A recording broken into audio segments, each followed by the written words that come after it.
Un milliardaire épouse une sans-abri enceinte et fait taire le monde. Ils se sont moqués du milliardaire, mais elle a révélé quelque chose d'incroyable. Le mariage entre le milliardaire et la sans-abri a choqué la planète. Il a choisi la sans-abri enceinte, et la fin a été surprenante. Si cette histoire vous a intéressé, n'oubliez pas de vous abonner à notre chaîne et de nous dire de quelle ville vous nous regardez. Nous continuerons.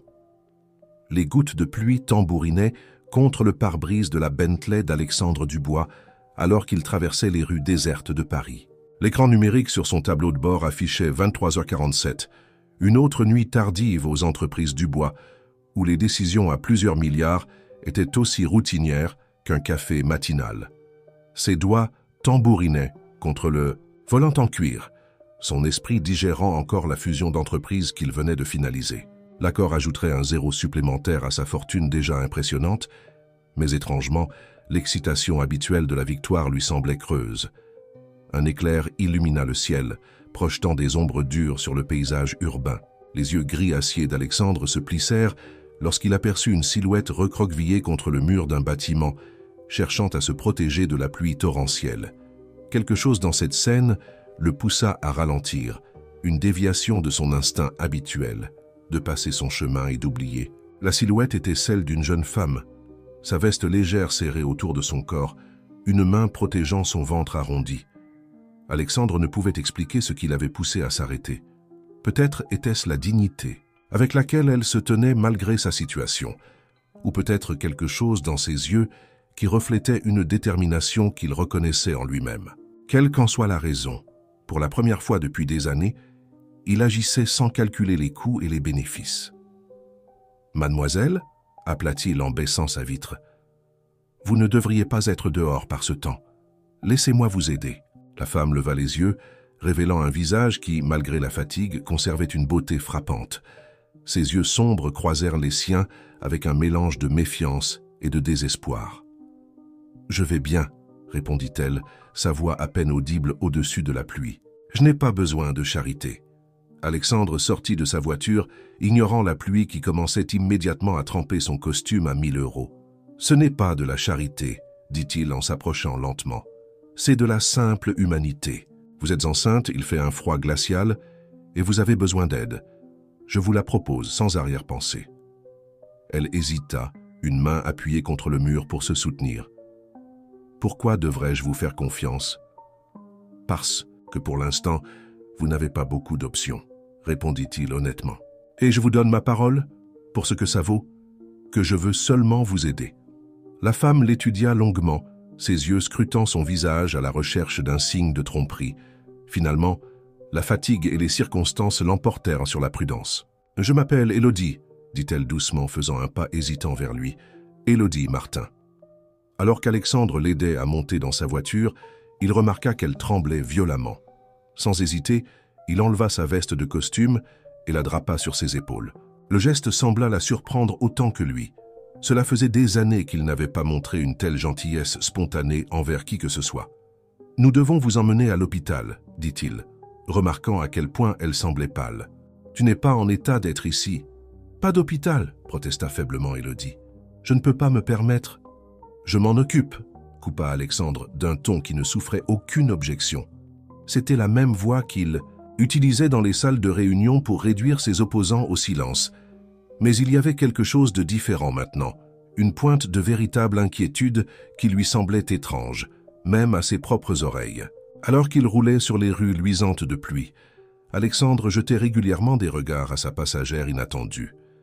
Élodie était assise raide sur le siège en cuir, sa veste serrée autour de ses épaules, les yeux fixés droit devant.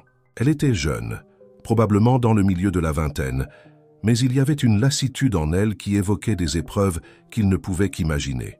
« Depuis combien de temps es-tu dehors ?» demanda-t-il, brisant le silence tendu. Les mains d'Élodie se serrèrent sur ses genoux. « Assez longtemps, » répondit-elle, puis ajouta dans un murmure si doux qu'il faillit ne pas l'entendre. « Trop longtemps. » Cette simple confession éveilla quelque chose dans la poitrine d'Alexandre, une émotion qu'il n'avait pas ressentie depuis des années. De la compassion peut-être, ou la reconnaissance d'une douleur familière. Il repoussa cette pensée, se concentrant plutôt sur les questions pratiques.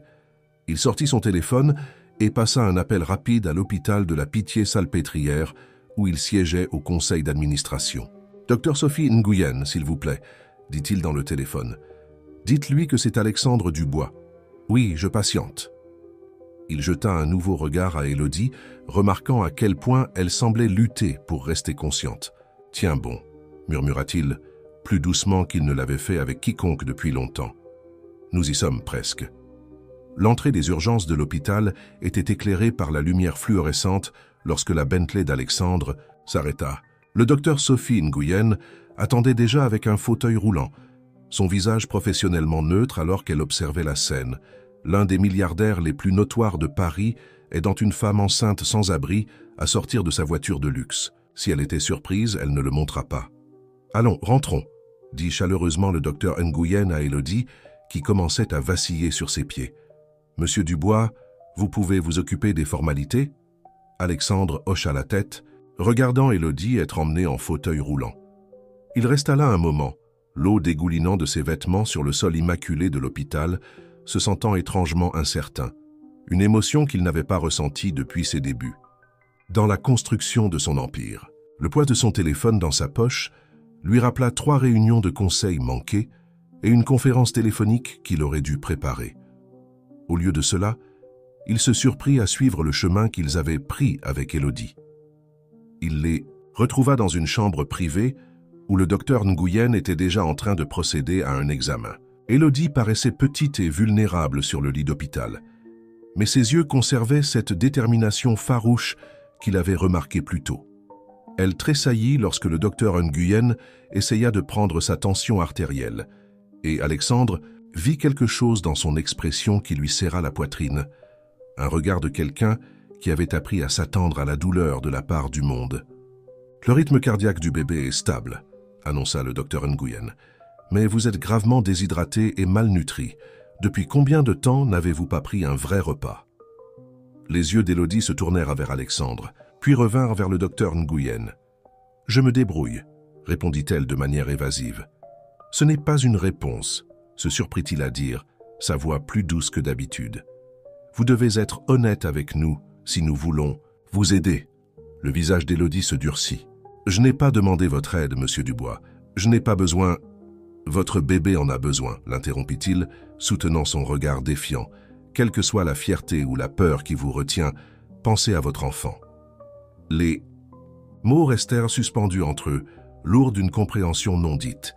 Les mains d'Élodie se posèrent protectivement sur son ventre, et pendant un instant, ces murs soigneusement construits semblaient se fissurer. « 3 jours, » murmura-t-elle. « Peut-être 4. Les jours ont commencé à se confondre. » La frappe du docteur Nguyen s'interrompit une fraction de seconde, la seule indication de son inquiétude. « Nous allons commencer immédiatement une perfusion de liquides et de nutriments. Vous devrez rester ici pour observation, au moins toute que la nuit. »« Je ne peux pas me permettre, » commença Élodie. « C'est réglé, » dit Alexandre fermement.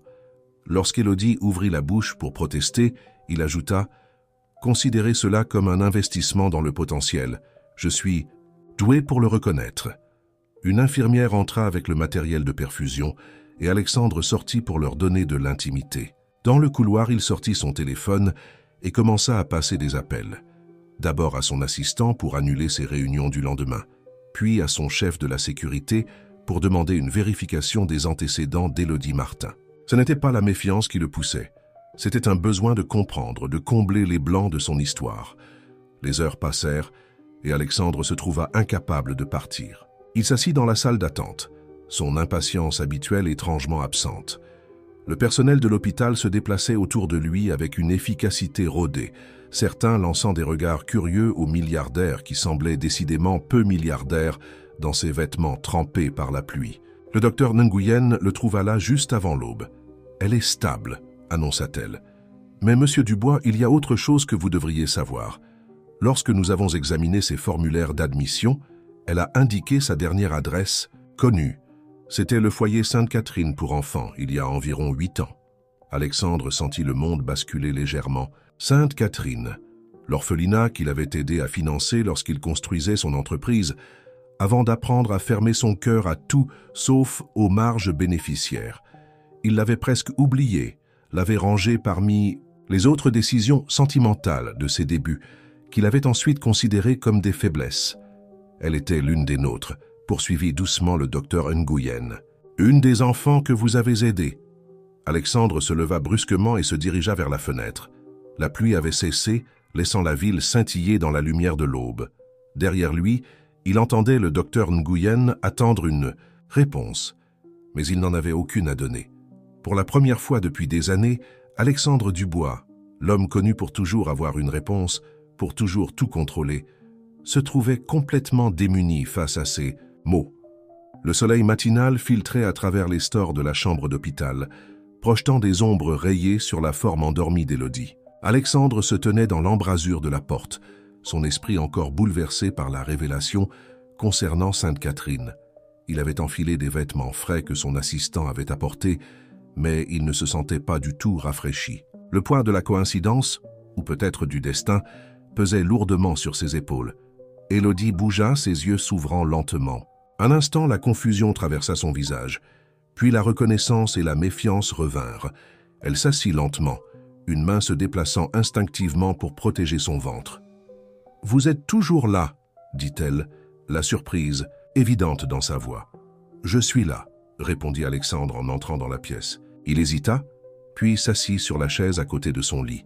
« Comment vous sentez-vous »« Mieux, admit-elle à contre-cœur. « Merci pour... » Elle fit un geste vague en direction de la pièce. « Tout ça. Mais je ne peux pas rester ici. Je dois réfléchir à la suite. »« Sainte-Catherine, » dit Alexandre doucement, observant attentivement sa réaction. « C'est là que vous avez grandi ?» Le visage d'Élodie se figea complètement, ses mains serrant fermement la couverture de l'hôpital. « Comment savez-vous ça ?»« Parce que je l'ai aidé à financer, » répondit-il, croisant son regard surpris. « Il y a des années, quand je construisais mon entreprise. Je voulais redonner à la communauté, aider les enfants qui avaient besoin d'une chance. » Un rire amer s'échappa des lèvres d'Élodie. « Eh bien, n'est-ce pas ironique ? Le grand Alexandre Dubois, connu pour ses pratiques impitoyables, en affaires, avait autrefois un cœur. » Ces mots le blessèrent plus qu'il n'aurait dû. « Les gens changent, » dit-il sur la défensive. « Oui, ils changent. » Toyat mit Élodie, sa voix s'adoucissant légèrement. « Parfois, ils doivent le faire pour survivre. » Elle baissa les yeux vers ses mains, puis les releva vers lui. Le foyer Sainte-Catherine, c'était un foyer pendant un temps. Sœur Marguerite a fait de son mieux pour que ça le soit. Mais quand on sort du système, sa voix s'éteignit, perdue dans ses souvenirs. Alexandre se pencha en avant, attiré par l'honnêteté brute de sa voix. « Que s'est-il passé ?»« La vie est arrivée, » répondit simplement Élodie. « J'ai travaillé dur, obtenu des bourses, et même réussi à entrer à l'université. J'étudiais le commerce, en fait, ajouta-t-elle avec une pointe d'ironie. Je lisais des articles sur toi dans mes manuels, tu sais, le stratège brillant qui a bâti un empire à partir de rien. Mais quelque chose a mal tourné, suggéra doucement Alexandre. Le visage d'Élodie s'assombrit. Quelqu'un a mal tourné, Julien est arrivé. Elle toucha doucement son ventre. Il était charmant, brillant, me promettait monts et merveilles. Au moment où j'ai réalisé que tout n'était que mensonge, il était trop tard. Il a disparu dès que je lui ai parlé du bébé. Alexandre sentit une colère inattendue monter en lui. Ce Julien, quel est son nom de famille? Ça n'a pas d'importance, déclara fermement Élodie. Je ne veux rien de lui. J'ai appris à ne plus dépendre des autres. Et pourtant, te voilà, observa Alexandre, dans une chambre d'hôpital payée par un inconnu. Un inconnu qui a apparemment contribué au financement de l'orphelinat où j'ai grandi, répliqua Élodie. Même si j'essaie encore de comprendre pourquoi tu as arrêté ta voiture hier soir, ça ne correspond pas vraiment à ta réputation actuelle. Alexandre se leva et se dirigea vers la fenêtre, contemplant la ligne d'horizon de la ville. La question le hantait depuis toute la nuit. Pourquoi s'était-il arrêté? Qu'est-ce qui l'avait poussé à enfreindre ses propres règles en s'impliquant dans les problèmes des autres? Peut-être que j'en ai assez de cette réputation, dit-il enfin, surpris par sa propre franchise. Peut-être que te voir là, sous la pluie, ça m'a rappelé quelque chose que j'essaye d'oublier. Quoi donc? Que j'ai été cette personne aussi, avoua-t-il, se retournant pour lui faire face. Pas enceinte, évidemment, ajouta-t-il avec un léger sourire, ce qui lui valut un petit rire d'Élodie. Mais seule, en difficulté, déterminée à M'en sortir par moi-même. Le moment de complicité fut interrompu par l'arrivée du docteur Nguyen. Elle tenait une tablette et arborait une expression qui fit immédiatement réagir les instincts d'Alexandre. Quelque chose n'allait pas. « Madame Martin », commença le docteur Nguyen, d'une voix professionnelle mais douce, « nous avons reçu vos résultats d'analyse. Il y a quelques complications dont nous devons discuter. » Le visage d'Élodie pâlit, sa main se posant instinctivement sur son ventre. Sans réfléchir, Alexandre se rapprocha de son lit, comme si sa présence pouvait la protéger de la nouvelle qui allait tomber. « Le bébé est stable », rassura rapidement le docteur Nguyen, « mais nous avons des inquiétudes concernant votre tension artérielle et certains autres indicateurs. Vous allez devoir être surveillé de près pour le reste de votre grossesse. Des contrôles réguliers, une alimentation adaptée, un repos total. »« Ce n'est pas possible », interrompit Élodie, sa voix légèrement tremblante. « Je ne peux pas, je n'ai nulle part où... »« Vous resterez dans mon penthouse », déclara Alexandre, les mots lui échappant avant qu'il ne puisse les retenir. Les deux femmes se tournèrent vers lui, surprises. « Monsieur Dubois », commença prudemment le docteur Nguyen, « bien que votre offre soit généreuse, j'ai une résidence entièrement équipée avec des suites pour invités, un chef privé et une sécurité, » poursuivit-il, adoptant un ton professionnel. « Pour exposer les arguments logiques, c'est la solution la plus pratique. »« C'est insensé, » corrigea Élodie. « Vous ne me connaissez pas. Je pourrais être n'importe qui, essayant de profiter de vous. Vous êtes quelqu'un qui a grandi dans un orphelinat que j'ai soutenu, qui porte un enfant ayant besoin de protection et qui n'a nulle part où aller, » déclara Alexandre avec fermeté. « Ce sont les faits. Le reste... » Il haussa les épaules. « Nous verrons au fur et à mesure. » L'ascenseur menant à la suite penthouse d'Alexandre était silencieux, chargé de questions et d'incertitudes non exprimées. Élodie se tenait aussi loin de lui que l'espace confiné le permettait, son petit sac d'affaires récupéré à la hâte dans un casier de stockage, serré contre sa poitrine. Les chiffres montaient régulièrement, 45, 46, 47. Lorsque les portes s'ouvrirent directement sur le vestibule de la suite, Élodie ne put réprimer un petit soupir. Des fenêtres du sol au plafond offraient une vue panoramique sur Paris, faisant ressembler la ville à un écrin scintillant. L'espace était impeccablement conçu, avec des lignes épurées et un luxe moderne, mais il semblait froid comme inhabité. « Votre suite est par ici », dit Alexandre en la guidant le long d'un couloir. « Madame Dupont, ma gouvernante, a préparé tout ce dont vous pourriez avoir besoin. » Il s'arrêta devant une porte, puis se tourna vers elle. « Je sais que cette situation est peu conventionnelle, mais je veux que vous vous sentiez à l'aise ici. » Le rire d'Élodie avait une pointe d'hystérie. « À l'aise? Dans la suite d'un milliardaire ?» Après avoir passé les dernières semaines, elle s'interrompit, prenant une profonde inspiration. « Je suis désolé, c'est juste écrasant. »« Je comprends, » répondit Alexandre, bien qu'ils sachent tous deux qu'ils ne pouvaient pas vraiment comprendre sa situation. « Pourquoi ne vous installez-vous pas? Madame Dupont montra un dîner dans 1 heure. Nous pourrons en reparler demain. » Il ouvrit la porte, révélant une suite plus grande que n'importe quel appartement où Élodie avait jamais vécu. Un salon avec ses propres fenêtres donnait sur une chambre avec un lit king size et une salle de bain attenante qui semblait tout droit sortie d'un spa de luxe. Tout était décoré dans des tons doux de crème et de bleu, créant une atmosphère de calme dont Élodie avait désespérément besoin. « Merci », dit-elle doucement, sans croiser son regard.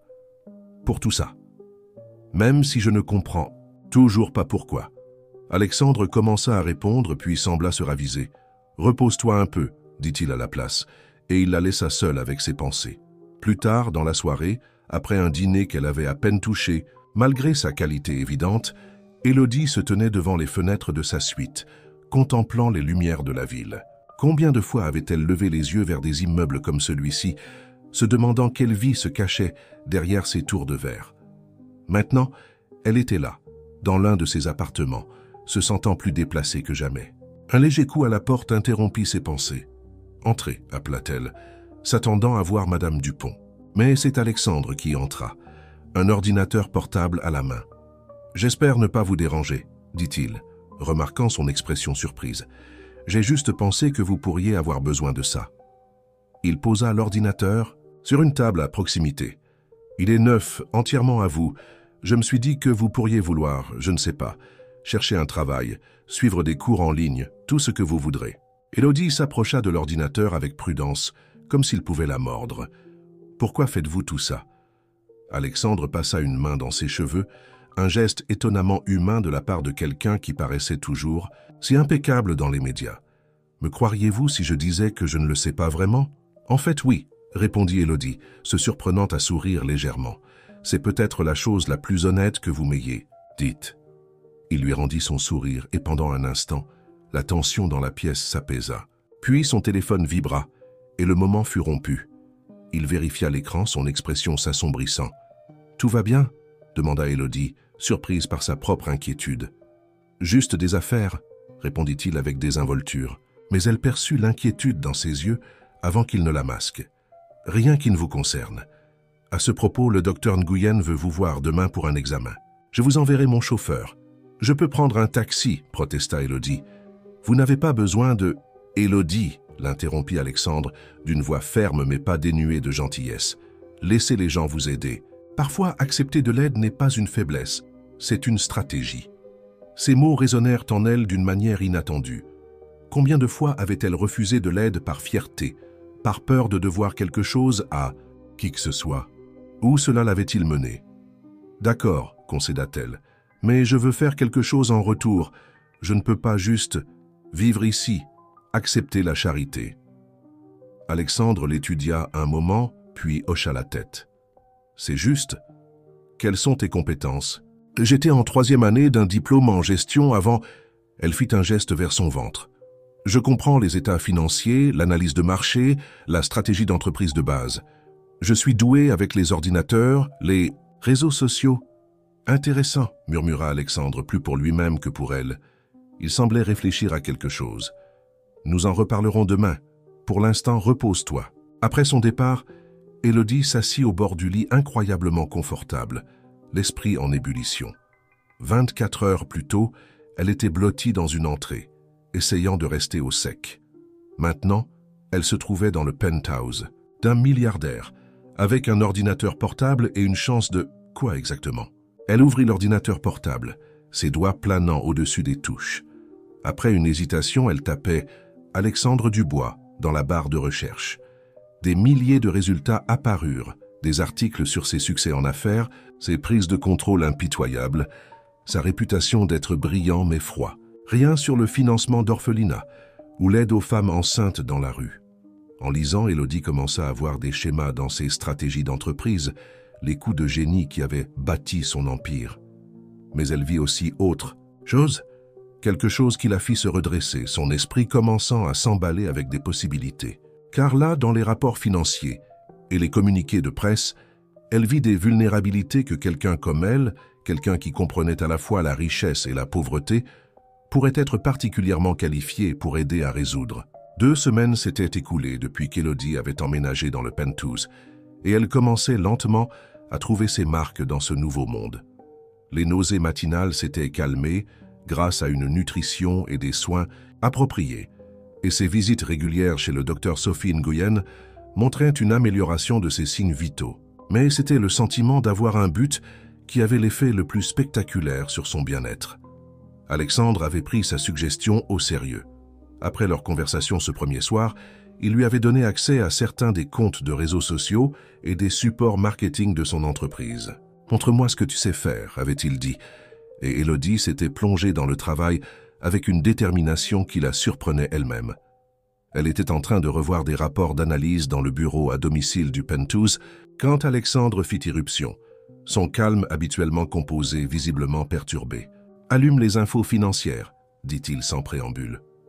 Élodie afficha rapidement la diffusion sur son ordinateur portable. Le titre qui défilait en bas de l'écran lui fit manquer un battement de cœur. Les entreprises Dubois face à une tentative de prise de contrôle hostile. L'ancien partenaire Victor Moreau accuse une mauvaise gestion. « Victor Moreau », répéta Élodie, observant attentivement le visage d'Alexandre. « N'est-ce pas celui qui... » « Mon ancien mentor », coupa Alexandre, sa voix tendue par une colère contenue. « L'homme qui m'a tout appris sur les affaires, juste avant d'essayer de me voler ma première entreprise. » « Il desserra sa cravate avec une agitation inhabituelle. Je n'ai plus eu de ces nouvelles depuis des années, et maintenant ça. Élodie étudia la couverture médiatique, son esprit en ébullition.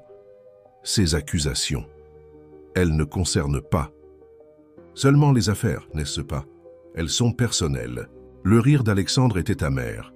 Victor a toujours compris que la perception est la réalité dans notre monde. Il n'attaque pas seulement mon entreprise, il attaque ma réputation. Il désigna l'écran où Victor Moreau s'adressait au journaliste, ses cheveux argentés et son sourire paternel, lui donnant un air digne de confiance et préoccupé. Et je déteste le dire, mais le comportement récent d'Alexandre a été erratique, déclarait Moreau. Prendre des pauses imprévues, manquer des réunions importantes, prendre des décisions impulsives. Nos actionnaires méritent mieux.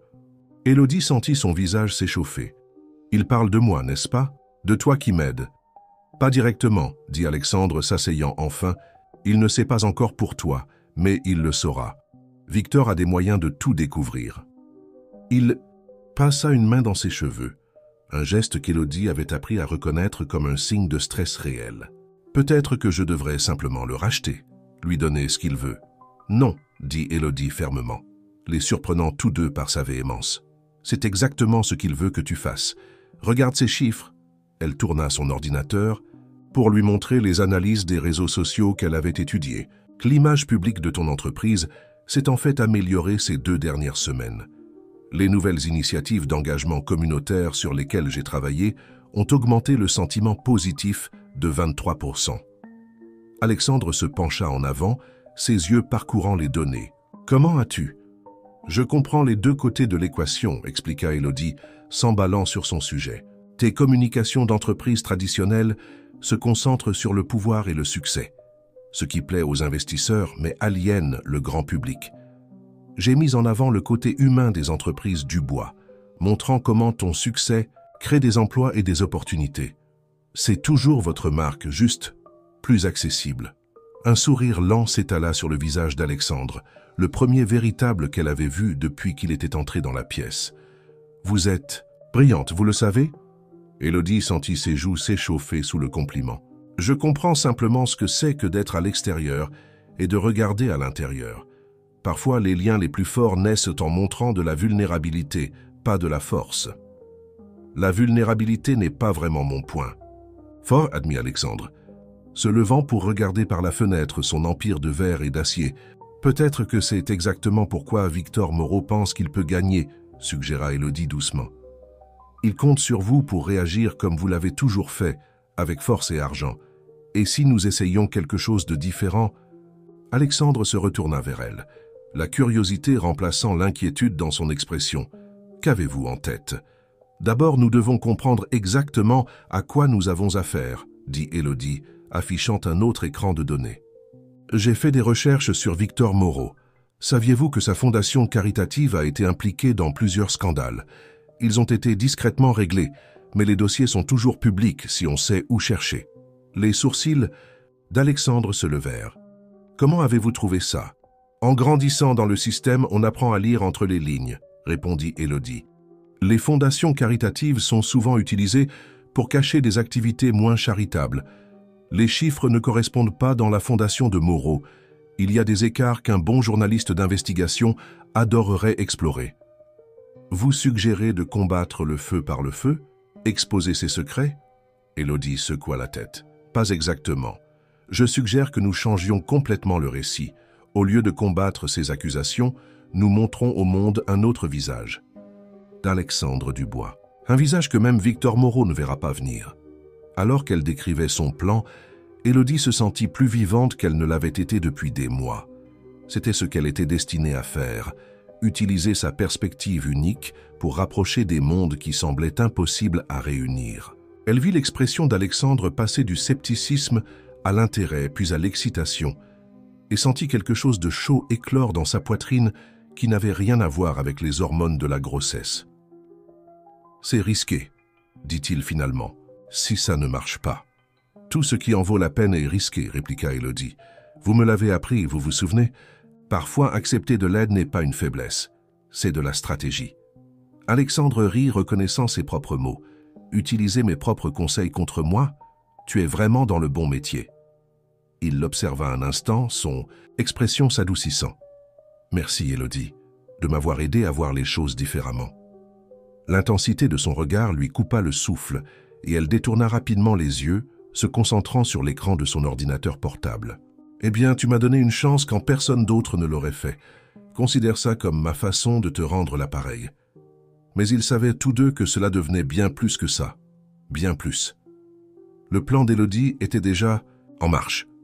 Au cours des jours suivants, les entreprises Dubois commencèrent à publier une série de posts soigneusement élaborés sur les réseaux sociaux et de communiqués de presse. Au lieu du jargon corporate habituel, ils racontèrent des histoires d'employés dont la vie avait été transformée, de communautés qui avaient été soutenues, de rêves qui s'étaient réalisés grâce aux opportunités créées par l'entreprise. Le clou de la campagne était une vidéo qu'Élodie avait suggérée. Alexandre visitant le chantier de rénovation du foyer Sainte-Catherine pour enfants qui était tombé en décrépitude ces dernières années. Les caméras le capturaient non pas dans son costume impeccable habituel, mais en tenue décontractée, discutant avec les ouvriers, examinant les plans et surtout évoquant avec sœur Marguerite ses premiers jours de soutien à l'orphelinat. « Je me souviens quand tu es venu pour la première fois », déclara sœur Marguerite à l'écran, son visage marqué par l'âge s'illuminant d'un sourire chaleureux. « Un jeune homme si sérieux, mais avec un si grand cœur. Tu te reconnaissais dans nos enfants, n'est-ce pas ?» Les images du sourire légèrement embarrassé d'Alexandre valaient leur pesant d'or aux yeux d'Élodie. C'était authentique, talent scénarisé, humain. Tout ce que Victor Moreau essayait de prétendre qu'Alexandre n'était pas. Mais le triomphe d'Élodie fut de courte durée. Le lendemain matin, après que la vidéo eut fait le buzz, elle ouvrit sa porte pour trouver un visage familier qui l'attendait dans le salon de son penthouse. « Julien », murmura-t-elle, sa main se portant instinctivement à son ventre. « Comment as-tu… »« Bonjour, Élodie », dit Julien Bernard en se levant du canapé avec cette grâce fluide qu'elle connaissait trop bien. « Tu as bonne mine, bien meilleure que la dernière fois où je t'ai vue, en tout cas. » Ses yeux parcoururent sa robe de maternité coûteuse, la montre de designer qu'Alexandre avait insisté pour lui offrir, l'atmosphère générale de luxe qui l'entourait. Beaucoup mieux, en fait. « Comment es-tu entré ici ?» demanda Élodie, essayant de garder sa voix stable. « Où était Alexandre? Où était la sécurité ?»« Oh, j'ai mes méthodes, » répondit Julien avec ce sourire charmant qui autrefois lui faisait perdre tous ses moyens. Maintenant, cela lui donnait simplement la nausée. Et quand j'ai mentionné à la sécurité que j'étais le père de ton bébé, eh bien, ils ont pensé qu'il valait mieux me laisser t'attendre ici. L'esprit d'Élodie tournait à toute vitesse. L'équipe de sécurité était au courant de sa grossesse, bien sûr, mais elle ne leur avait jamais rien dit à propos de Julien. Ce qui signifiait « Victor Moreau », dit-elle d'un ton sec, « vous travaillez avec lui. » Le sourire de Julien s'élargit. « Fille intelligente, tu l'as toujours été. C'est pour ça que tu me plaisais, tu sais. Enfin, une des raisons. » Il s'approcha et Élodie se força à ne pas reculer. « Victor s'intéresse beaucoup à toi, Élodie, à ta relation avec Alexandre Dubois. Il pense qu'il y a peut-être plus à raconter que ce qui est montré dans ces vidéos touchantes que tu produis. »« Il n'y a rien à dire, » déclara Élodie, fermement. « Monsieur Dubois m'a aidé quand j'en avais besoin. C'est tout. »« Vraiment ?» Julien leva un sourcil. Le puissant Alexandre Dubois, recueillant une femme enceinte et sans abri par pure bonté d'âme, vivant avec elle dans son penthouse, lui donnant accès aux comptes de médias sociaux de son entreprise? Allons, Élodie, tu ne peux pas t'attendre à ce que quelqu'un croie que c'est tout ce qu'il y a. Crois ce que tu veux, répondit Élodie, sa voix devenant plus forte. Mais si tu es ici pour me menacer… Menacer? Julien eut l'air blessé. Je suis ici pour t'aider, Élodie. Victor te propose un marché, raconte la vraie histoire de ce qui se passe ici et il s'assurera que tu sois bien prise en charge. Toi et le bébé. Ses yeux se posèrent sur son ventre. Notre bébé. Le pronom possessif fit bouillir le sang d'Élodie. Notre bébé? Répéta-t-elle, incrédule. Où était cette préoccupation quand je t'ai dit que j'étais enceinte? Quand tu as changé ton numéro, bloqué mon email, disparu sans laisser de traces? J'avais peur, admit Julien, et pendant un instant, il semblait presque sincère. Je n'étais pas prêt pour cette responsabilité, Mais j'ai changé, te revoir, savoir ce qui est en jeu. Ce qui est en jeu, c'est Victor Moreau qui essaie de détruire la réputation d'un homme bien, coupa Élodie. Et tu l'aides à le faire. Alexandre Dubois? Un homme bien? Julien rit. Élodie, réveille-toi. Il se sert de toi comme il se sert de tout le monde. Quoi qu'il t'ait promis, il ne m'a rien promis, l'interrompit Élodie. Il m'a proposé son aide quand j'en avais le plus besoin, sans rien demander en retour. C'est plus que ce que tu as jamais fait. Le visage de Julien se durcit. Très bien, joue ça comme ça. Mais souviens-toi, Victor Moreau n'est pas arrivé où il est en jouant gentiment. Et moi non plus. Il sortit une carte de visite et la posa sur la table basse. Quand tu seras prête à être raisonnable, appelle-moi, pour le bien du bébé. Il la frôla en direction de l'ascenseur, puis s'arrêta. Oh, et Élodie, je ferai attention à ne pas trop m'installer confortablement ici. On ne sait jamais quand les choses pourraient changer.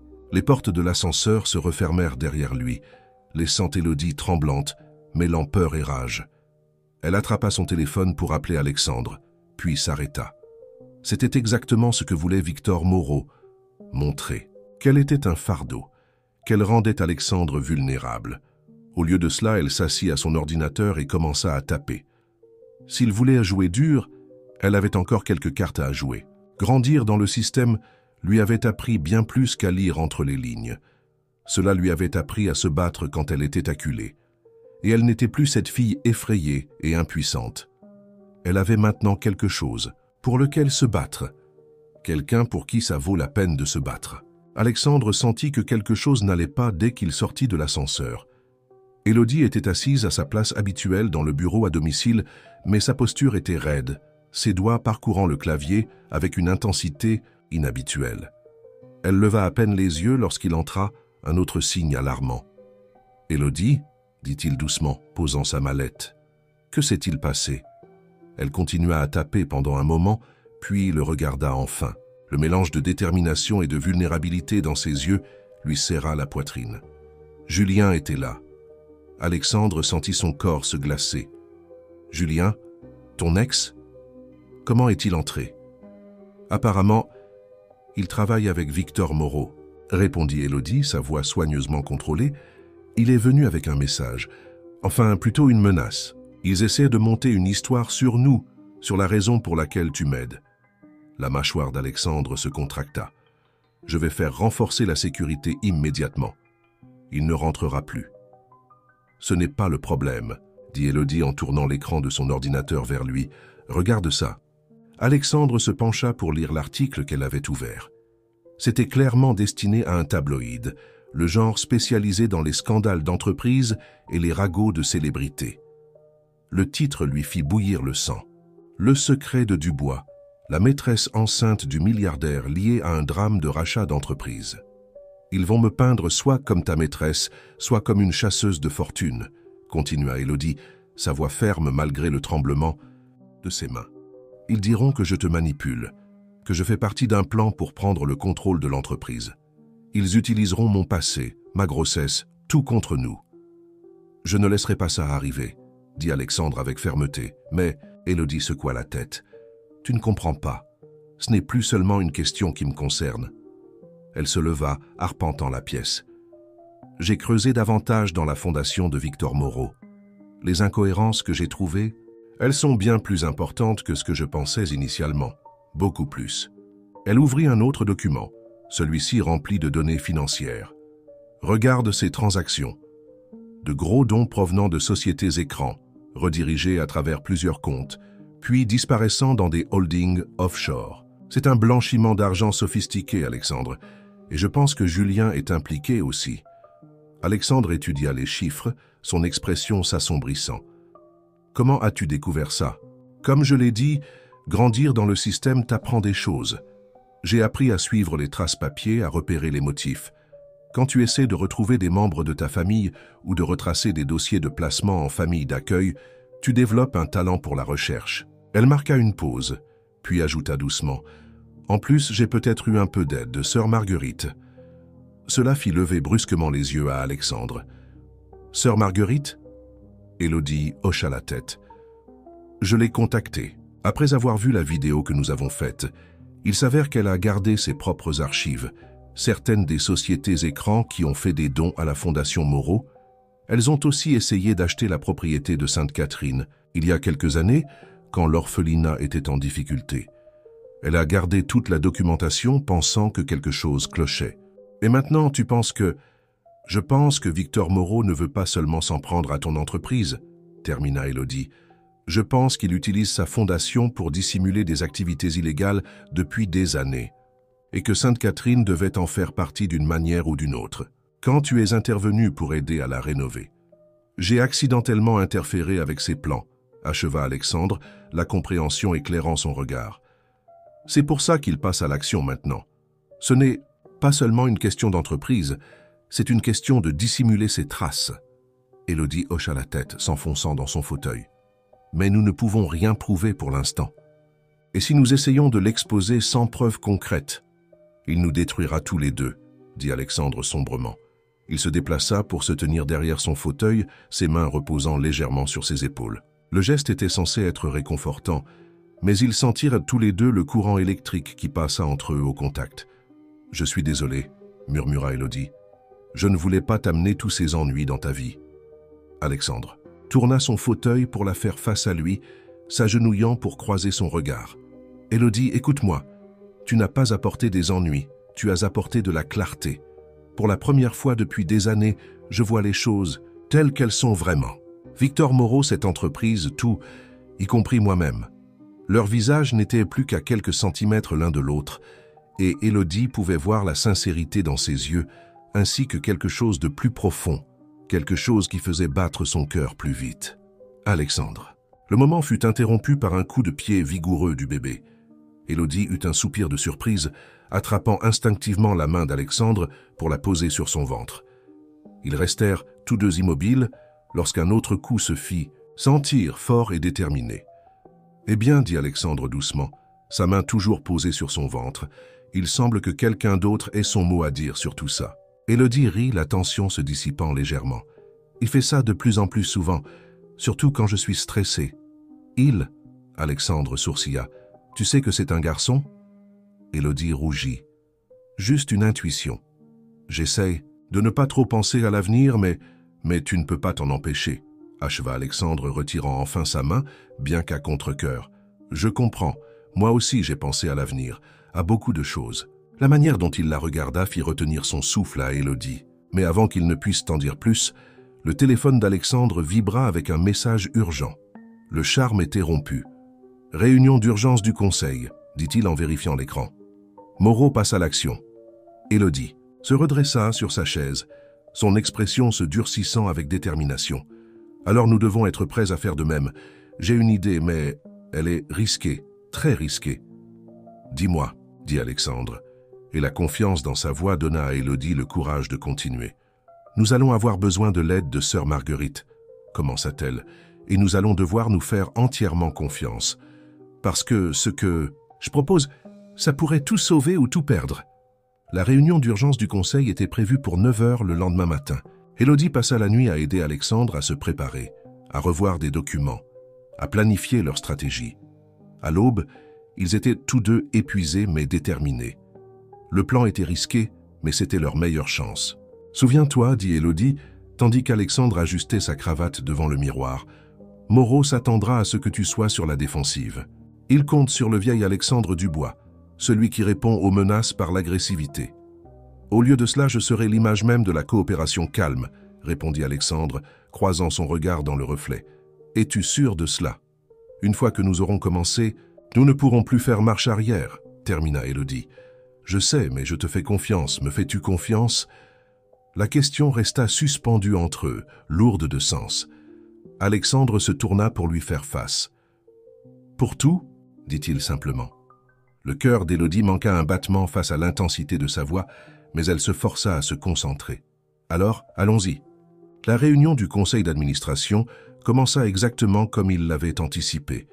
Victor Moreau arriva avec un cortège d'avocats et une pile de documents détaillant des allégations de mauvaise gestion et de manquements éthiques. Il paraissait extrêmement confiant en prenant place en face d'Alexandre. « Avant de commencer, dit Moreau avec aisance, je pense qu'il est juste de te prévenir, Alexandre. J'ai des informations préoccupantes concernant tes décisions, personnelles récentes que le Conseil devrait connaître. Tu veux parler d'Élodie Martin? Répondit Alexandre calmement, provoquant un murmure autour de la table. La femme enceinte que j'ai aidée, qui par coïncidence a grandi dans un orphelinat que j'ai soutenu il y a des années. S'il te plaît, Victor, partage tes préoccupations avec le Conseil. Moreau hésita légèrement, visiblement déstabilisé par l'ouverture d'Alexandre. Eh bien oui, ta relation avec Madame Martin soulève de sérieuses questions sur ton jugement. Vraiment? Alexandre appuya sur un bouton et les écrans de la salle s'allumèrent, affichant la vidéo qu'ils avaient tournée au foyer Sainte-Catherine. Car de mon point de vue, aider quelqu'un dans le besoin, quelqu'un lié à l'une de mes premières initiatives caritatives, semble tout à fait conforme aux valeurs de l'entreprise. Des valeurs que tu m'as aidé à inculquer, Victor, tu te souviens? Le sourire confiant de l'homme plus âgé vacilla. Il ne s'agit pas de charité, Alexandre. Il s'agit de ton comportement erratique, de ton négligence des responsabilités. C'est intéressant que tu mentionnes les responsabilités, l'interrompit Alexandre, sa voix toujours parfaitement calme. Élodie, veux-tu bien nous rejoindre, s'il te plaît? La porte de la salle du conseil s'ouvrit et Élodie entra, suivie de sœur Marguerite. La religieuse âgée portait un épais dossier, son expression habituellement douce, remplacée par une détermination sévère. « Mesdames et messieurs du conseil, commença Élodie, sa voix claire et forte malgré ses nerfs, je m'appelle Élodie Martin. Je suis sûr que vous avez entendu des rumeurs sur ma relation avec Monsieur Dubois. La vérité est simple, il m'a aidé quand j'en avais le plus besoin, sans rien attendre en retour. Mais ce faisant, il a involontairement découvert quelque chose de bien plus grand. » Elle fit un signe de tête à sœur Marguerite, qui commença à distribuer des copies, des documents qu'elles avaient compilés. Ces dossiers montrent un schéma de transactions financières suspectes passant par la fondation caritative de M. Moreau. Des transactions qui coïncident avec des tentatives d'acquisition de propriétés, y compris une tentative d'achat du foyer Sainte-Catherine pour enfants il y a 3 ans. Le visage de Moreau avait pâli. « C'est absurde. Vous ne pouvez pas sérieusement... »« Nous le pouvons et nous l'avons fait, » intervint sœur Marguerite, sa voix calme portant une autorité surprenante. « J'ai conservé chaque document, chaque email, chaque correspondance, y compris ceux de votre associé Julien Bernard. » À la mention du nom de Julien, Moreau bondit de son siège. « C'est une chasse aux sorcières, vous n'avez aucune preuve de quoi que ce soit. » « En fait, » vint une nouvelle voix depuis l'entrée, « nous en avons. » Tout le monde se tourna pour voir Julien Bernard lui-même entrer dans la pièce, suivi de 2 agents de la commission des opérations de bourse. Élodie sentit son cœur battre la chamade. C'était la partie la plus risquée de leur plan. « Monsieur Bernard nous a contacté hier, » annonça l'un des agents. « Il a accepté de fournir des preuves de fraude financière et de blanchiment d'argent via la Fondation Moreau, en échange d'une considération dans son propre dossier. » Julien évitait le regard d'Élodie en s'asseyant à l'autre bout de la table. Elle n'avait pas été sûre qu'il se présenterait réellement, même après leur rencontre secrète la veille au soir. Il avait fallu toutes ses compétences de persuasion et les preuves qu'ils avaient rassemblées pour le convaincre que trahir Moreau était sa meilleure option. « Tu vois, Victor, » dit Alexandre calmement, « Élodie m'a appris quelque chose d'important. Parfois, la position la plus forte n'est pas la plus agressive. Parfois, il s'agit de comprendre les motivations des gens, leurs peurs, leurs espoirs. » Il se leva, boutonnant sa veste avec sa précision caractéristique. « Elle m'a aussi appris que la véritable force vient du fait d'aider les autres, pas de les exploiter. » L'heure suivante fut un flou de termes juridiques, d'accusations et de révélations. Quand ce fut terminé, Victor Moreau fut escorté par les agents de la COB, son empire s'effondrant autour de lui. Le Conseil vota à l'unanimité pour rejeter la tentative de prise de contrôle et exprimer sa pleine confiance en la direction d'Alexandre. Alors que la salle du Conseil se vidait, Élodie sentit une vague d'épuisement l'envahir. Le bébé a donné un coup, comme pour partager son soulagement, et elle a posé une main sur son ventre pour l'apaiser. « Tu l'as fait », a murmuré Alexandre en venant se tenir à ses côtés près de la fenêtre. « Nous l'avons fait », a corrigé Élodie. « Tous ensemble. » Elle a jeté un regard à Julien qui parlait calmement avec les agents de la SEC dans le coin. Même lui, finalement. « Qu'est-ce que tu lui as dit pour le convaincre ?» Élodie a souri épuisée. « Je lui ai rappelé que tout le monde mérite une chance de réparer ses erreurs. C'est ce que tu m'as appris. La main d'Alexandre a trouvé la sienne, leurs doigts s'entrelaçant naturellement. Élodie, il y a quelque chose que je dois te dire. Quelque chose que j'ai eu peur de dire. Mais avant qu'il ne puisse continuer, Élodie a vacillé légèrement, son visage devenant pâle. « Alexandre, a-t-elle chuchoté, je crois que mes os viennent de se rompre. » Les heures suivantes ont passé dans un flou de chaos maîtrisé. Le chauffeur d'Alexandre a battu plusieurs records de vitesse pour les amener à l'hôpital, où le docteur Nguyen les attendait déjà, alerté par l'appel paniqué d'Alexandre. Le bébé arrivait 6 semaines plus tôt que prévu, pas dangereusement prématuré, mais assez tôt pour susciter de l'inquiétude. Le stress de la réunion du conseil d'administration a dû déclencher ça, a dit le docteur Nguyen en examinant Élodie. Mais ne t'inquiète pas, tout semble stable. Ton bébé semble juste pressé de découvrir le monde.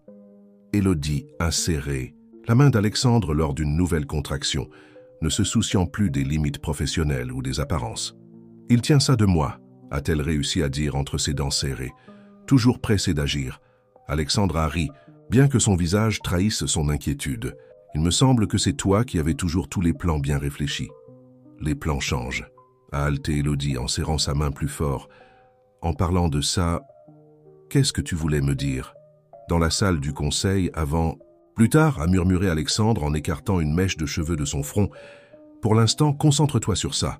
Les heures ont défilé. » Et Élodie a puisé de la force non seulement dans la présence d'Alexandre, mais aussi dans tout ce qu'ils avaient traversé ensemble. Chaque contraction a fait remonter un nouveau souvenir. La nuit pluvieuse où ils s'étaient rencontrés. La première fois où elle l'avait vraiment fait rire. La façon dont il la regardait quand elle présentait ses idées. Les moments calmes où ils savaient tous les deux que quelque chose changeait entre eux, mais avaient peur de l'admettre. Sœur Marguerite est arrivée quelque part pendant la 8e heure, apportant avec elle un sentiment de calme et de stabilité qui semblait remplir toute la pièce. Elle s'est placée de l'autre côté d'Élodie, face à Alexandre, créant un cercle de soutien qui semblait à la fois surprenant et parfaitement juste. « Ta mère serait si fière de toi, » dit sœur Marguerite doucement, en tamponnant le front d'Élodie avec un linge frais. Elle avait la même force, tu sais, la même détermination. Les yeux d'Élodie s'ouvrirent brusquement. « Vous connaissiez ma mère ?» La religieuse âgée hocha la tête. « Elle est venue à nous un peu comme toi, jeune, seule, effrayée. Elle voulait te donner la meilleure chance possible, même si elle ne pouvait pas être là pour le voir. » Elle plongea la main dans sa poche et en sortit une enveloppe usée. « Elle a laissé ceci pour toi. J'attendais le bon moment. » Élodie fixa l'enveloppe, sa prochaine contraction momentanément oubliée. « Tout ce temps, pourquoi ne me l'avez-vous pas dit avant ?»« Parce que tu n'étais pas prête, » répondit simplement sœur Marguerite. « Mais maintenant, devenir mère toi-même, trouver l'amour... » Elle jeta un regard significatif vers Alexandre, qui observait la scène avec une émotion intense. « Je pense que tu es prête à comprendre. » Une autre contraction frappa avant qu'Élodie ne puisse assimiler cette révélation, celle-ci plus forte que les précédentes. Le docteur Nguyen vérifia son état et annonça « C'est le moment. Es-tu prête à rencontrer ton fils ?» Les 30 minutes suivantes furent une symphonie d'encouragement, de détermination et enfin, merveilleusement, les cris forts et clairs d'un nouveau-né. Le docteur Nguyen le déposa sur la poitrine d'Élodie et le monde sembla s'arrêter. Il était parfait. Petit mais parfait. Ses minuscules doigts s'enroulèrent autour de l'index d'Alexandre avec une force surprenante, et Élodie vit des larmes dans les yeux du milliardaire, probablement les premières qu'il avait versées depuis des années. « Bonjour, petit », murmura Élodie, ses propres larmes coulant librement. « Bienvenue dans notre monde compliqué et merveilleux. »« Il a besoin d'un nom », leur rappela doucement sœur Marguerite. Élodie leva les yeux vers Alexandre, qui n'avait pas quitté son côté un seul instant.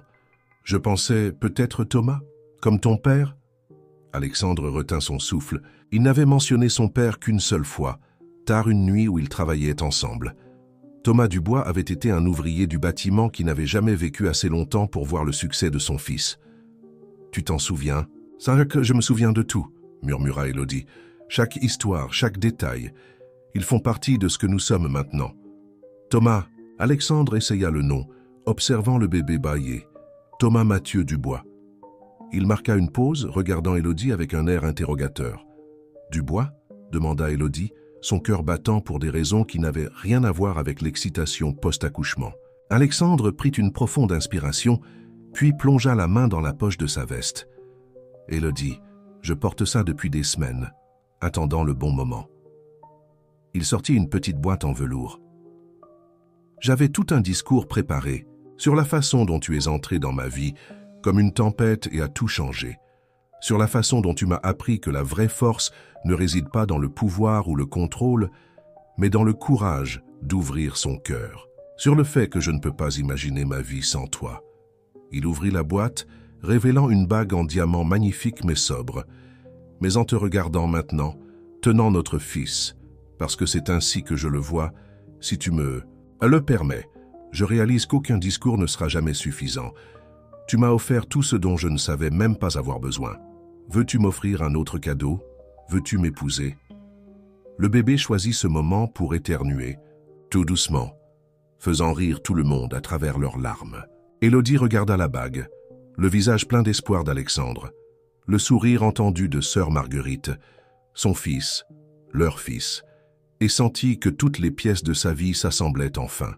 « Oui, » murmura-t-elle, puis plus fort. « Oui, absolument oui. » Alors qu'Alexandre glissait la bague à son doigt et l'embrassait avec une tendresse qui fit détourner discrètement le regard de sœur Marguerite, Élodie sentit le poids de la lettre de sa mère dans sa main.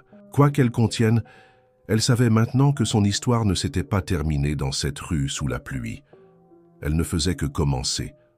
Plus tard dans la soirée, après que le bébé eut été nourri et dormait paisiblement, dans son berceau d'hôpital, Élodie ouvrit enfin la lettre de sa mère. Alexandre était assis à côté d'elle sur le lit, un bras autour de ses épaules, lui offrant un soutien silencieux tandis qu'elle dépliait les pages délicates. « Chère Élodie, » lut-elle à voix haute, sa voix tremblant légèrement, « si tu lis ceci, c'est que sœur Marguerite a décidé que tu étais prête. J'espère que cela signifie que tu as trouvé le bonheur, l'amour, ta place dans le monde. Je veux que tu saches que te laisser au foyer Sainte-Catherine pour enfants a été la décision la plus difficile que j'ai jamais prise, mais aussi la plus aimante que je pouvais prendre à ce moment-là. » Élodie marqua une pause, prenant une profonde inspiration avant de continuer. « J'étais jeune, seule et malade. Les médecins m'ont dit que je n'avais plus beaucoup de temps et je voulais m'assurer que tu avais une chance de vivre une vie meilleure que celle que je pouvais te donner. Sœur Marguerite a promis de veiller sur toi, de s'assurer que tu grandirais en sachant que tu étais aimé, même si tu ne connaissais pas toute l'histoire. » Le bras d'Alexandre se resserra autour d'elle, tandis qu'elle poursuivait. « Je ne sais pas quelle femme tu es devenue, mais je sais que tu as ma détermination et le cœur bienveillant de ton père. C'était un homme bon qui n'a jamais su pour toi. Il nous a été enlevé trop tôt. Mais je le vois dans ton sourire, dans la façon dont tu plisses ton nez quand tu réfléchis intensément, dans la force que je sais que tu possèdes. La dernière partie de mon histoire est peut-être triste, mais elle n'a pas à définir la tienne. Quel que soit le chemin que tu as choisi, quelle que soit la vie que tu as construite, sache que tu es né de l'amour et de l'espoir. Sache que j'ai rêvé de toutes les possibilités qui s'offriraient à toi, libéré des fardeaux que j'ai portés. » Élodie essuya ses yeux, regardant son fils endormi. « Il y a autre chose, » dit-elle doucement. « Une photo. » La photographie était vieille et froissée, montrant une jeune femme avec les yeux et le sourire d'Élodie, debout devant un bâtiment familier. « C'est Sainte-Catherine, » dit Alexandre en étudiant l'image, « mais ça a l'air différent. »« C'était avant la rénovation, » expliqua sœur Marguerite depuis sa chaise près de la fenêtre, « avant que tu ne contribues à la sauver, Alexandre. Catherine, la mère d'Élodie, était l'une de nos étoiles les plus brillantes. Elle aidait les plus jeunes enfants avec leurs devoirs, organisait de petites pièces de théâtre et des spectacles. Elle faisait en sorte que chacun se sente spécial autour d'elle.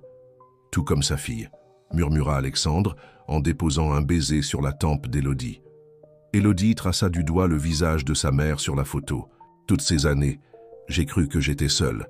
Mais j'avais son amour, ta protection, dit-elle en regardant sœur Marguerite. Et maintenant, elle se tourna vers Alexandre. Maintenant, j'ai cette nouvelle vie incroyable que je n'aurais jamais pu imaginer. En parlant de nouvelles vies incroyables, dit le docteur Sophie Nguyen en entrant dans la pièce avec une tablette à la main, j'ai les derniers résultats de Thomas. Tout semble parfait. Il est petit mais costaud, tout comme sa mère. Attendez que la presse s'empare de cette histoire, gloussa sœur Marguerite. Le milliardaire impitoyable, la mère orpheline, le bébé né juste après un affrontement dramatique dans l'entreprise. C'est mieux que les feuilletons que je regarde en secret. En fait, dit Élodie en échangeant un regard significatif avec Alexandre, j'ai une idée à ce sujet. Elle attrapa son ordinateur portable qu'Alexandre avait apporté de la maison avec ses autres affaires essentielles. Les médias vont s'emparer de cette histoire de toute façon. Pourquoi ne pas la raconter à notre manière? Pas seulement pour nous, mais pour Sainte Catherine, pour les autres enfants qui ont besoin d'espoir, pour les parents confrontés à des choix impossibles. Alexandre la regardait avec fierté, alors qu'elle esquissait rapidement un plan. Une série d'interviews, des médias soigneusement choisis, une fondation caritative qui soutiendrait les organisations aidant les parents isolés et les enfants dans le besoin. Même dans son lit d'hôpital, quelques heures après avoir accouché, son esprit travaillait, voyant des possibilités là où d'autres verraient des problèmes. « Il y a autre chose dont nous devrions discuter », dit-il lorsqu'elle s'arrêta pour reprendre son souffle. « L'entreprise. » Élodie leva les yeux, perplexe. « Qu'en est-il » ? Le conseil d'administration était impressionné par toi, même avant toute l'affaire Moreau. Ta compréhension des réseaux sociaux, ta pensée stratégique, ta capacité à connecter avec les gens. Ils ont suggéré de créer un nouveau poste, directrice de l'engagement communautaire et de l'impact social. Les yeux d'Élodie s'écarquillèrent. « Alexandre, est-ce que tu m'offres un emploi ?»« Je t'offre une carrière, corrigea-t-il. Une carrière que tu as entièrement méritée par toi-même. Bien que j'avoue qu'avoir ma future épouse dans l'équipe de direction rendra les réunions du conseil bien plus intéressantes. »« Future, épouse ?» répéta Élodie, testant les mots. « Mère, cadre, c'est beaucoup à assimiler. »« Trop ?» demanda Alexandre, une rare note d'incertitude dans sa voix. Élodie regarda autour de la pièce, vers sœur Marguerite qui avait gardé la foi toutes ces années, vers la lettre de sa mère qui lui avait enfin apporté des réponses, vers son fils dormant paisiblement, vers l'anneau scintillant à son doigt, et enfin vers Alexandre qui avait littéralement arrêté sa voiture sous la pluie et avait changé leur vie à jamais. « Non, dit-elle fermement, pas trop, juste ce qu'il faut. » Thomas remua dans son berceau, émettant de petits bruits de reniflement qui semblaient déjà être de la musique aux oreilles d'Élodie. Comme si c'était prévu, les premiers rayons de l'aube commencèrent à filtrer à travers la fenêtre de l'hôpital, peignant la pièce de teintes dorées et pleine de promesses. 6 mois passèrent comme un tourbillon. Thomas passa d'un petit prématuré à un bébé robuste et joyeux qui avait tout le personnel des entreprises Dubois enroulé autour de son petit doigt. Les bureaux de l'entreprise avaient changé de manière subtile mais significative. Des photos de projets communautaires décoraient désormais les couloirs aux côtés des récompenses et réalisations habituelles, et la salle de pause résonnait souvent des rires de bébés lorsqu'Élodie amenait Thomas au travail. Les préparatifs du mariage battèrent leur plein, bien que pas de la manière extravagante que les pages mondaines avaient prédite. Élodie et Alexandre avaient choisi la chapelle nouvellement rénovée de Sainte-Catherine pour la cérémonie, avec sœur Marguerite chargée d'officier. La liste des invités était un mélange unique de cadres d'entreprise, de personnel de l'orphelinat et d'enfants du foyer. « Tu es sûr de ça ?» demanda Élodie un soir, regardant Alexandre par terre avec Thomas, aidant le bébé à empiler des blocs colorés. La presse l'appelle le mariage de l'année. Nous pourrions avoir n'importe quel lieu dans la ville. Alexandre leva les yeux, son apparence habituellement impeccable, agréablement décoiffée après avoir joué avec leur fils. « Je suis sûr. Sainte-Catherine, c'est là que notre histoire a vraiment commencé, même si nous ne le savions pas à l'époque. C'est là où ta mère a trouvé l'espoir, où tu as grandi, où j'ai appris pour la première fois à redonner. C'est parfait. » Élodie sourit, les rejoignant par terre. Thomas grimpa immédiatement sur ses genoux, babillant joyeusement. En parlant de redonner, la première collecte de fonds de la nouvelle fondation est la semaine prochaine. Es-tu prêt pour ton discours? Je pense toujours que tu devrais être celle qui parle, dit Alexandre en les regardant avec une admiration non dissimulée. Tu es le cœur de ce projet? Non. Emma secoua fermement la tête. La Fondation Dubois pour le soutien familial a besoin que son homonyme montre un investissement personnel. De plus, ajouta-t-elle avec un sourire, La presse adore les histoires de Raider Corporate repentis. La fondation avait été l'idée d'Emma, née de ses expériences et des ressources d'Alexandre. Elle se concentrait sur le soutien aux parents isolés, le financement d'orphelinats et la fourniture d'opportunités éducatives pour les enfants dans le besoin. Le prochain événement de collecte de fonds serait son lancement public, avec plusieurs partenaires corporatifs de haut niveau déjà impliqués. « Julien a appelé aujourd'hui », dit Emma doucement, après que Thomas se fut endormi dans ses bras. Il a terminé son témoignage contre Moreau. L'ACC avance avec l'enquête complète. L'expression d'Alexandre s'assombrit légèrement à la mention de Julien, mais il garda sa voix calme. « Comment te sens-tu à ce sujet ?» Étonnamment, « Bien », répondit Emma en transférant doucement Thomas dans son berceau. « Ce n'est plus la même personne qui m'a abandonné, mais ce n'est pas non plus la même personne qui a essayé de nous menacer. Il essaie.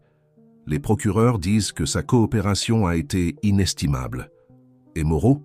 Il fait face à de multiples accusations fédérales. Les actifs de sa fondation ont été gelés. » Emma se tourna vers Alexandre. « En fait, c'est ce dont je voulais te parler.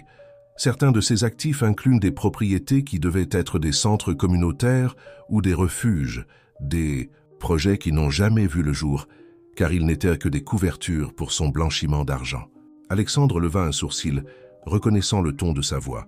« Tu as une idée. La Fondation Dubois pourrait acquérir ces propriétés aux enchères, » expliqua Emma, s'emballant pour son sujet. « Les transformer en véritables centres communautaires, refuges, établissements éducatifs. Prendre tout ce que Moreau voulait utiliser pour nuire et le transformer en quelque chose de bien. » Le coût serait significatif, nota Alexandre, mais Emma pouvait voir qu'il envisageait déjà les possibilités. « J'ai fait les calculs, » dit-elle en sortant sa tablette. « Avec les partenariats corporatifs que nous avons sécurisés et les recettes attendues de la collecte de fonds, nous pourrions commencer par 3 propriétés clés. Regarde ces projections. » Alexandre la regarda exposer le plan, émerveillé, une fois de plus par sa capacité à prendre des problèmes complexes et à trouver des solutions qui profitent à tous. La femme effrayée et enceinte qu'il avait trouvée sous la pluie s'était épanouie en une dirigeante et mère confiante, tout en conservant la compassion et la perspicacité qu'il avait d'abord attirées vers elle. « Il y a autre chose, » ajouta Emma hésitant légèrement. « J'ai repensé à la lettre de ma mère, à son souhait de s'assurer que j'avais des opportunités qu'elle n'avait pas pu me donner. Je veux créer un programme spécial au sein de la Fondation, le Fonds de bourse Catherine Martin, pour les jeunes mères célibataires qui souhaitent poursuivre leurs études. » Alexandre la prit dans ses bras et embrassa son front. « C'est parfait, tout comme toi. »« Loin d'être parfaite, » murmura Élodie en riant doucement. « Juste déterminée. Assez déterminée pour enfin choisir une robe de mariée ?» Taquina Alexandre. « La cérémonie est dans 3 semaines, tu sais. » Les yeux d'Élodie pétillèrent. « En fait, je l'ai trouvée hier, mais tu devras attendre pour la voir, monsieur Dubois. »« La grande Élodie Martin, me faire attendre. » Quelle cruauté !»« Élodie Martin Dubois, » corrigea-t-elle en se blottissant contre lui. « Et les bonnes choses valaient la peine d'attendre. C'est toi qui me l'as appris. » Ils se tenaient ensemble près du berceau de Thomas, regardant leur fils dormir paisiblement. À travers les fenêtres du penthouse, les lumières de la ville scintillaient comme des étoiles, mais la vraie magie était ici, dans cette pièce, dans cette famille qu'ils avaient construite à partir de débuts improbables et d'un amour inébranlable. « J'ai une autre surprise pour toi, » dit Alexandre doucement, sans vouloir réveiller Thomas. « Mais tu devras attendre la réunion du conseil d'administration de demain. » Élodie le regarda avec méfiance. « Alexandre, qu'est-ce que tu manigances ?» Il se contenta de sourire, ce même sourire autrefois réservé aux fusions réussies, mais qui dégageait désormais bien plus de chaleur. « Disons simplement que l'organigramme de l'entreprise va connaître une mise à jour très intéressante. » La réunion du conseil était prévue pour 10 heures, mais Élodie arriva tôt, comme d'habitude. Elle avait Thomas avec elle. Le bébé était devenu une présence régulière au bureau. Sa nurserie adjacente au bureau de ses parents, témoignant des nouvelles politiques plus familiales de l'entreprise. Elle parcourait les rapports trimestriels sur l'impact communautaire lorsqu'Alexandre entra, l'air particulièrement satisfait. Les autres membres du conseil suivirent peu après, et Élodie remarqua qu'ils semblaient tous échanger des regards complices. « Avant de commencer notre ordre du jour habituel, » annonça Alexandre une fois tout le monde assis, j'ai une annonce importante à faire. » Il se tourna vers Élodie, son expression s'adoucissant. Comme vous le savez tous, les entreprises du bois ont connu des changements significatifs cette année. Nos initiatives d'engagement communautaire ont accru la valeur pour les actionnaires, tout en faisant une réelle différence dans la vie des gens. Notre culture d'entreprise a évolué pour allier rentabilité et responsabilité sociale. Et la personne responsable d'une grande partie de cette transformation est assise juste ici. Élodie sentit ses joues s'échauffer, alors que tous, les regards se tournèrent vers elle. Thomas, assis tranquillement dans son porte-bébé à côté de sa chaise, choisit ce moment pour laisser échapper un joyeux gazouillis. « Le conseil et moi avons discuté de l'avenir des entreprises du bois, » poursuivit Alexandre. « De la planification de la succession, du maintien de l'équilibre parfait entre le succès commercial et l'impact social que nous avons atteint. Et nous sommes arrivés à une décision unanime. » Il sortit un document officiel et le fit glisser sur la table vers Élodie.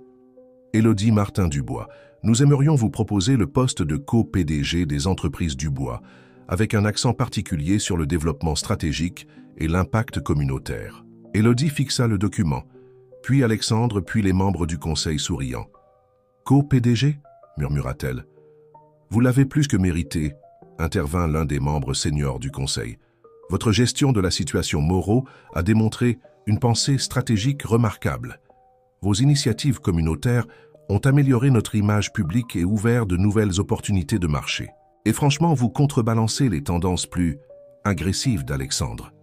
Je vous avais dit que l'organigramme allait être mis à jour de manière intéressante, dit Alexandre doucement, ses yeux brillants de fierté et d'amour.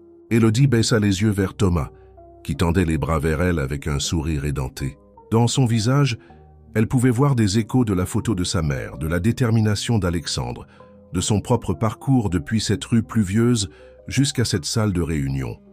Elle pensa à toutes les autres personnes qui avaient simplement besoin d'une personne pour croire en elles, d'une chance pour montrer leur valeur. « J'accepte, » dit-elle fermement, regardant autour de la table ses futurs co-leaders. « Mais j'ai une condition. »« Bien sûr que vous en avez. »« Une » rit Alexandre. « Allez-y, dites-nous. »« Je veux établir un programme de mentorat, » expliqua Élodie. « Pas seulement pour les étudiants en commerce ou les futurs dirigeants, mais pour des personnes de tous horizons. Des personnes qui pourraient ne pas avoir les qualifications traditionnelles, mais qui ont du potentiel et de la détermination. Des personnes qui ont simplement besoin que quelqu'un s'arrête et leur offre une chance. » Les membres du conseil échangèrent des regards, puis hochèrent la tête avec approbation. « Comme quelqu'un qui s'arrête en voiture par une nuit de pluie ?» demanda l'un d'eux avec un sourire entendu. « Exactement comme ça », acquiesça Élodie, partageant un regard spécial avec Alexandre. Le reste de la réunion passa dans un flou de félicitations et de discussions de planification. Quand ce fut terminé, Élodie se retrouva seule avec Alexandre dans la salle de réunion, Thomas jouant tranquillement à leurs pieds. « Co-PDG, dit-elle, testant encore les mots. Tu sais que ça va faire jaser. Les gens diront que tu ne m'as donné ce poste que parce que nous allons nous marier. »« Laisse-les parler, » répondit Alexandre, l'attirant près de lui. « Nous savons tous les deux la vérité. Tu as mérité cela entièrement par toi-même. Au contraire, c'est moi qui devrais te remercier d'avoir accepté de m'aider à diriger cette entreprise. »« Me remercier ?» Élodie leva un sourcil. Le grand Alexandre Dubois exprimait de la gratitude. « J'exprime beaucoup de choses que je n'exprimais pas avant, » lui rappela-t-il en l'embrassant doucement. « Tu m'as aussi appris ça. » Thomas se traîna jusqu'à eux, s'accrochant au pantalon d'Alexandre. « Papa !» déclara-t-il fièrement, son dernier exploit. « Tu vois ?» Alexandre prit leur fils dans ses bras qui attrapa immédiatement sa cravate. Même le petit directeur approuve. Élodie les regarda ensemble, le cœur rempli d'émotion. « Tu sais, dit-elle pensivement, il y a un an, si quelqu'un m'avait dit que je me tiendrais dans cette salle de réunion fiancée, avec un beau bébé et un poste de co-PDG. Tu aurais dit qu'ils étaient fous. J'aurais dit qu'ils lisaient trop de contes de fées, corrigea Élodie. Mais parfois, les contes de fées se réalisent de la manière la plus inattendue. Alexandre ajusta Thomas dans ses bras et attira Élodie plus près avec sa main libre. « Ce n'est pas un conte de fées, dit-il doucement. C'est mieux. C'est réel. C'est nous. » Dehors, derrière les fenêtres de la salle de réunion, la ville s'étendait devant eux, la même ville où leur histoire avait commencé sur une rue trempée de pluie. Mais maintenant, au lieu d'en voir les angles durs et les façades froides, Élodie voyait des possibilités, des endroits où il pourrait en faire la différence, des vies qu'il pourrait toucher, des histoires encore à écrire. « Nous !» répéta-t-elle, se blottissant contre lui tandis que Thomas tapotait leur visage de ses petites mains. « J'aime bien ce son. » Le matin du mariage se leva clair et lumineux, la chapelle Sainte-Catherine rénovée brillant sous les premiers rayons du soleil. Élodie se tenait dans son ancienne chambre de dortoir, transformée en suite nuptiale, tandis que sœur Marguerite l'aidait avec les dernières retouches de sa robe, une création élégante qui parvenait à être à la fois sophistiquée et humble, un peu comme Élodie elle-même. « Ta mère serait si fière, » dit sœur Marguerite en ajustant le voile simple, « pas seulement de ce jour, mais de tout ce que tu as accompli. » Élodie toucha le médaillon autour de son cou, son quelque chose de vieux, qui contenait maintenant la photo de sa mère d'un côté et une petite photo de Thomas de l'autre. « Je la sens ici, » dit-elle doucement, « dans chaque brique de ce bâtiment, dans chaque souvenir, dans chaque rire d'enfant qui résonne dans ses couloirs. » Ça, la rénovation avait transformé Sainte-Catherine tout en préservant son cœur. Les dortoirs étaient plus confortables, les salles de classe équipées de technologies modernes, et une nouvelle aile abritait le centre d'apprentissage Catherine-Martin, un endroit où les parents célibataires pouvaient suivre des cours pendant que leurs enfants recevaient des soins et une éducation. « Mes deux femmes préférées sont-elles prêtes ?» demanda une voix depuis la porte. Madame Dupont, qui était devenue comme de la famille au cours de l'année écoulée, entra en portant Thomas dans son petit costume. À 10 mois, il était le plus adorable porte-anneaux du monde, bien qu'ils aient sagement attaché les alliances solidement à son coussin. « Ma !» s'exclama Thomas en voyant Élodie, tendant ses petites mains potelées vers elle. « Attention à la robe, Pequeño !» avertit Madame Dupont, mais Élodie avait déjà pris son fils dans ses bras. Peu importe la robe. « Tu es très beau, mon petit homme, » murmura-t-elle en lui embrassant les joues, « tout comme ton papa. » En parlant d'Alexandre, interrompit sœur Marguerite avec un sourire entendu, il est en train de creuser un trou dans le sol de la chapelle à force de faire les 100 pas. Devrions-nous le sortir de son supplice? Élodie jeta un dernier regard dans le miroir. La femme qui lui faisait face était transformée par rapport à l'âme désespérée qui s'était recroquevillée sous la pluie 1 an auparavant, et pourtant, elle était toujours la même dans tout ce qui comptait vraiment. Elle était plus forte maintenant, mais pas moins compatissante, plus accomplie, mais pas moins ancrée, profondément amoureuse, mais pas moins indépendante. La cérémonie elle-même fut tout ce qu'ils avaient espéré, intime malgré la liste d'invités prestigieuse, significative malgré sa simplicité. Les enfants du foyer Sainte-Catherine chantèrent une chanson qu'ils avaient préparée spécialement pour l'occasion, leur voix douce remplissant la chapelle de joie. Quand vint le moment des vœux, Alexandre prit la parole en premier, sa voix ferme mais empreinte d'émotion. « Élodie, tu n'as pas seulement changé ma vie, tu m'as montré ce que la vie pouvait être. Tu m'as appris que la vraie force ne réside pas dans ce que l'on peut prendre, mais dans ce que l'on peut donner. Toi et Thomas êtes ma plus grande aventure, ma joie la plus profonde, ma plus grande réussite. Je promets de passer chaque jour à essayer d'être digne de l'amour que tu m'as donné et de t'aider à réaliser tous tes rêves pour un monde meilleur. » La voix d'Élodie tremblait légèrement lorsqu'elle répondit « Alexandre, tu ne m'as pas seulement sauvé cette nuit-là, tu m'as vu. Tu as vu au-delà de mes circonstances la personne que je pouvais devenir, même quand je ne pouvais pas la voir moi-même. Tu m'as donné bien plus que la sécurité ou la réussite. Tu m'as offert un partenariat, un but et la chance d'aider les autres à trouver leur chemin aussi.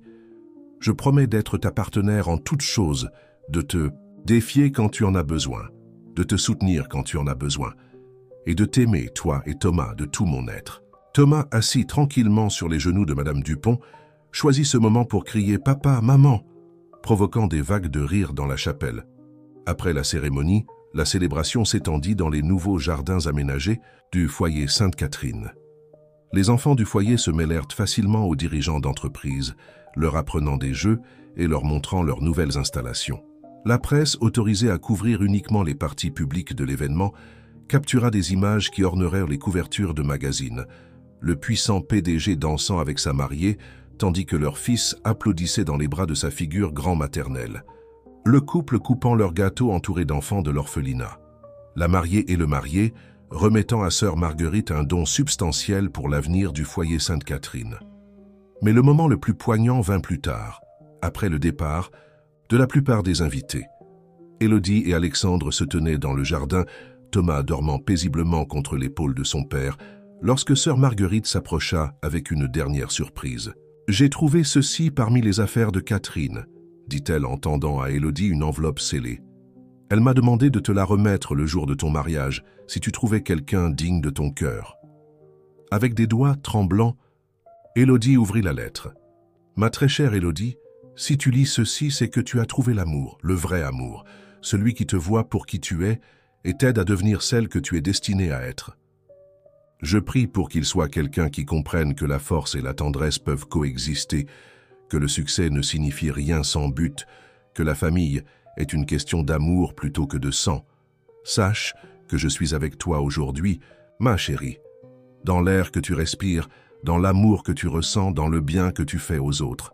Tu as été mon plus beau cadeau au monde, et te voir heureuse, aimer et faire une différence, c'est tout ce qu'une mère pourrait souhaiter. Tout mon amour, maman. » Alexandre serra Élodie contre lui, tandis que des larmes coulaient sur ses joues. Non pas des larmes de tristesse, mais d'accomplissement, de boucles bouclées, de compréhension que parfois les chemins les plus difficiles nous mènent exactement là où nous sommes destinés à être. « Prête à rentrer à la maison ?» murmura-t-il en embrassant sa tempe.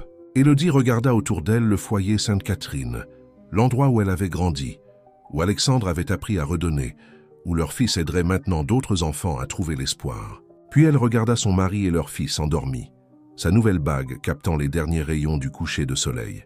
« Je suis à la maison, » dit-elle simplement. « Ici, avec toi et Thomas.